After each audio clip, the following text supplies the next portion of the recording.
पतीने अचानक घटस्फोटाची केस टाकली तर पत्नी संपली का? अजिबात असं होत नाही. कायदा पत्नीला मजबूत संरक्षण देतो. सर्वात आधी काय करावे पत्नीने? कोर्टातून आलेली नोटीस दुर्लक्षित केली नाही पाहिजे. ठरलेल्या तारखेला कोर्टात हजर राहिलं पाहिजे. रिटर्न स्टेटमेंट दाखल केली पाहिजे.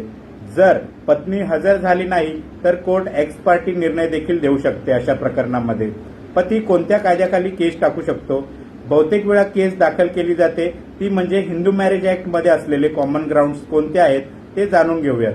क्रुलिटी म्हणजे हिंसाचार. डिझर्शन म्हणजे पती बेपत्ता असणे किंवा पत्नी बेपत्ता असणे. ॲडल्टरी म्हणजे व्याभिचार. पत्नी यासारख्या आरोपांना विरोध करू शकते.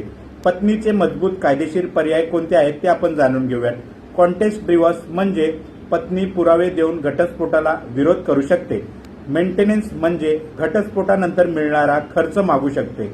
Code of criminal procedure section 125, Hindu marriage act section 24, interim maintenance. नवरा केस टाकली म्हणून पत्नीला मेंटेनन्स मिळणार नाही असं नाही.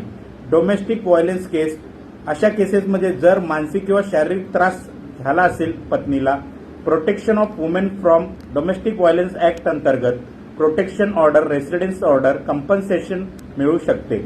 रेस्टिट्यूशन ऑफ कॉन्ज्युगल राईट्स म्हणजे जर पत्नीला संसार टिकवायचा असेल तिचा तर सेक्शन 9 हिंदू मॅरेज ऍक्ट अंतर्गत अर्ज करता येतो.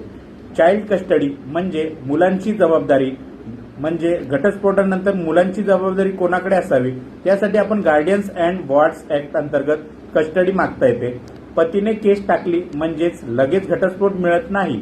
कोर्ट पुरावे तपासते. पत्नीला पूर्ण संधी दिली जाते. कायद्याची माहिती नसल्यामुळे अनेक स्त्रिया घाबरून राहतात अशा प्रकरणामध्ये. पण कायदा पत्नीच्या बाजूने उभा आहे. नोटीस आली तर घाबरू नका, लढा द्या. अशाच रोज सोप्या कायदेशीर माहितीसाठी माझ्या इंस्टाग्राम पेजला आजच फॉलो करा. व्हिडिओ आवडल्यास लाईक करा, शेअर करा आणि हवा असल्यास सेव्ह करा. धन्यवाद.